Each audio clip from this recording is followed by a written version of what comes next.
Welcome to Larry King Now in New York, my home. Our special guest is good friend Marvin Scott, 11-time Emmy-winning journalist with over 50 years of broadcasting under his belt. Throughout an incredible career, Marvin has marched alongside Martin Luther King, sat in meetings with Yasser Arafat, interviewed 6 presidents. He's a member of the New York State Broadcasters Hall of Fame, currently serves as the senior correspondent for WPIX and hosts of Pix 11 News Close-Up here in New York City. He's documented that journey in a new book called As I Saw It, A Reporter's Intrepid Journey. You have been broadcasting in New York for how long? In New York alone, I got 50 years under my belt, Larry. So good to be with you. When did you know you wanted to do this? I was about 14. Me too. Why? I was a kid in the Bronx, and I guess it was a fire that ignited my passion for all of this. One night, I was doing homework and watching Steve Allen, and suddenly I heard sirens, looked out the window, night turned to day. There was this huge conflagration just around the corner. I dashed out with my camera, took a picture, and the New York Daily News encouraged it the way we do in television. Bring us your video. Then they said, bring us your picture. So I brought them a picture. They printed it in the centerfold, gave me a credit line, and a couple of days later, a $25 check to supplement my $1 a week allowance. Not bad. That's what started it. By the way, Dan Rather wrote the foreword to this book. Why you rose quickly, never went network? Why not? Because I worked local. I had a brief stint, CNN very briefly back in 1980, shortly when we were off the air when you and I met. And then I had offers in New York. And you know something? I had the opportunity to do what I always wanted, to report. Network, you're not out every day. This way I'm out on the street every day doing a different story and still, after all these years, enjoying it. New York is a national and a local market, isn't it? Absolutely. And we've had so many of the national stories originating right here in New York. Tell me about marching with Martin Luther King.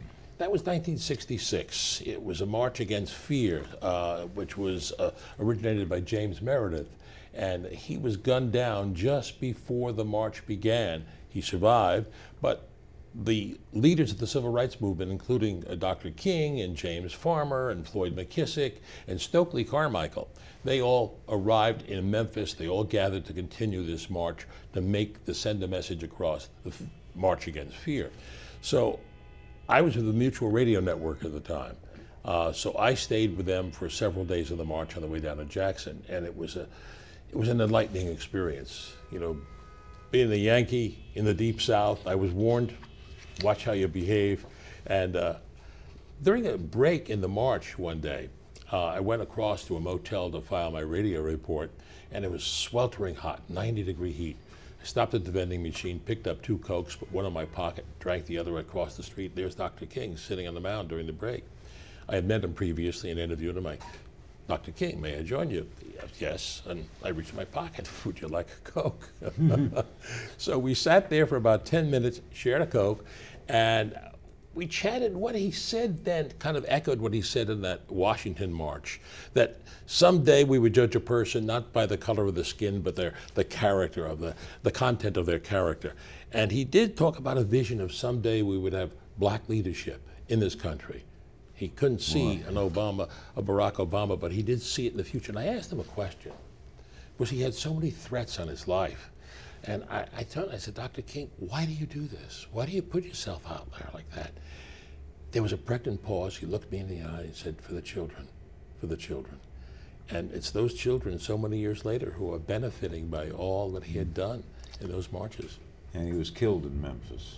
I was there also. Very sadly, just hours afterwards, I was standing outside the Lorraine Motel, and it was a scene, it was surreal, Larry, seeing the local police and seeing the mourners sobbing outside that motel and running into Jesse Jackson. He became the spokesperson for the family, saying, I cradled him in my arms, and I was there, and I had probably one of the most frustrating moments in my entire career outside the Lewis Funeral Home, where he had been laid out. I was one of 3 reporters who was inside at the time that the leaders, Andy Young and the others in the civil rights movement, walked in. It was an open casket, and I was standing in the background there, just recording all the sounds, and they leaned over and they recited the 23rd Psalm, And I remember one of them reached out and touched Dr. King's face and said, Martin,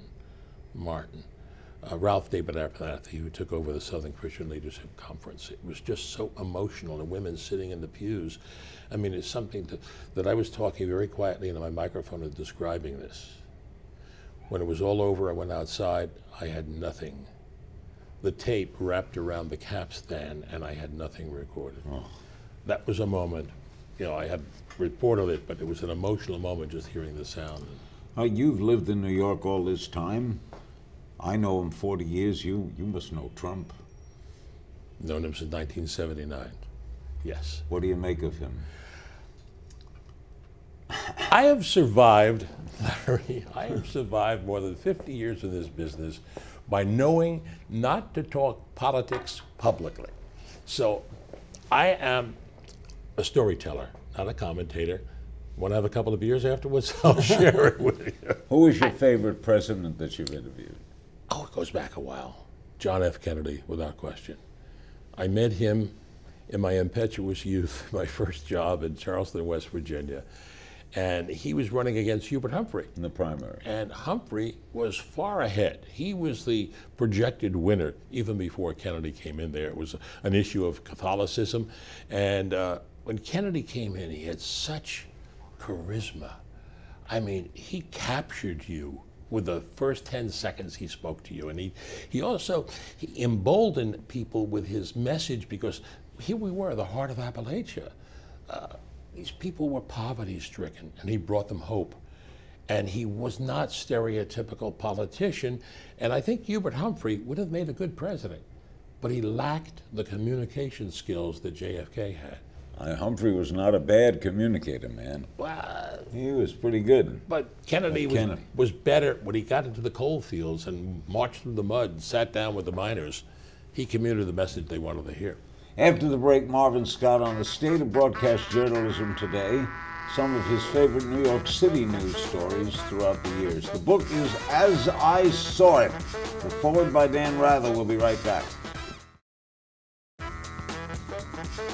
We're back with Marvin Scott. The book is As I Saw It, a reporter's intrepid journey. The forward by Dan Rather. Why is New York unlike any other place in the world? This is the center of the universe, Larry.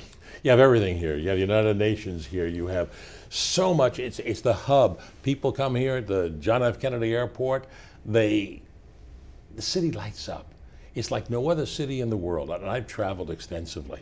You want to get something at 2 in the morning, you go to a local deli. Where do you find so many other cities? They've folded the sidewalks at 9 o'clock. Stories every day, right? Every day. I've been to L.A. They closed the sidewalks. What's changed the most in journalism since you started? Oh, the begin, technology. Technology has changed. When I started, it was film. I had to shoot my own film, process my own film, and now we have not only instant videotape, but we have instant coverage of the news. Satellite technology has brought us, we can travel in with our troops as we're riding into Baghdad. But also what has changed is digital. I think in the past 10 years, what we get on the internet has changed the whole complexion of news. And that has given rise to the, quote, fake news, because we get so much on the internet that replicates news. Some of those websites look precisely the way an actual news site is. Everybody's a newsman now. Everybody, and they get on there in the stories. But the sad part of it, Larry, is that too many in the general media pick up what goes on in social media as fact. We're not fact-checking the way we used to, and that is the sad thing. Have you had to change? Yes, I've had to adapt. Principally, producers are always trying to cut me back. I want 1.5 minutes. I give them 1:45. I got to quibble over those 15 seconds. We have it tighter newscasts, and tell the story, and don't embellish anything, and that is what I do. I'm a storyteller. When you work, though, as famous as you are locally in New York, is the lead story always New York? Not necessarily. No. Last night the lead story in the city were the fires in California. It could be something international. We do strive to lead a newscast with a local story. A fire in Queens is bigger than a fire in California, isn't it? Not necessarily, not in this particular case. I think the fires in California are just so huge and so tragic. If we had a 5 or an 8 alarm fire in New York, I believe, yes, that would surpass California, they love car chases. Love car chases. Those helicopters I watch, I would go back to OJ's car chase, right? Yeah. Do you have any car chases in New York? You wouldn't get very far in the bottleneck. It's gridlock. It took me like a half hour just to go 3 blocks here. Never have a car chase in New York. What's Maybe the upstate. toughest story you ever had to cover? The toughest? I would say the toughest story I ever had to cover was 9/11. Where were you? It became personal because this wasn't a story in some far-off country. This was in my own backyard. I was home. It was the mayoral primary that day. I received a call from my daughter about 10 after 9 and telling me about it, and I couldn't believe it. Of course, turned on the television set, and I lived just across the river, so I could look out the window and I could see the smoke billowing. But it was impossible to get into the city because New York City was closed. I managed to get down to the ferry and thought, okay, I'll get across. And they wouldn't let me on the ferry. Only people were coming across. I spied a pleasure boat over the gas dock. I ran over there, and fortunately, the man happened to be a viewer of Channel 11. He knew who I was. He said, sure, come aboard. Got across the river, and it was, I use the word surreal because it was. Here was the black smoke coming northward, and here was the white wake behind us. We got over to the city, and here were the lines of people trying to get on boats, getting away from it all. And I was pressed into the anchor desk that day because our chief anchor was on vacation and everyone had to move around, and I sat there for hours. And it was heartbreaking. It was difficult. And I have to say, they say sometimes reporters are emotionless, that we're cold-hearted and all. But that was a moment I was on the air, and I remember once or twice my eyes got watery.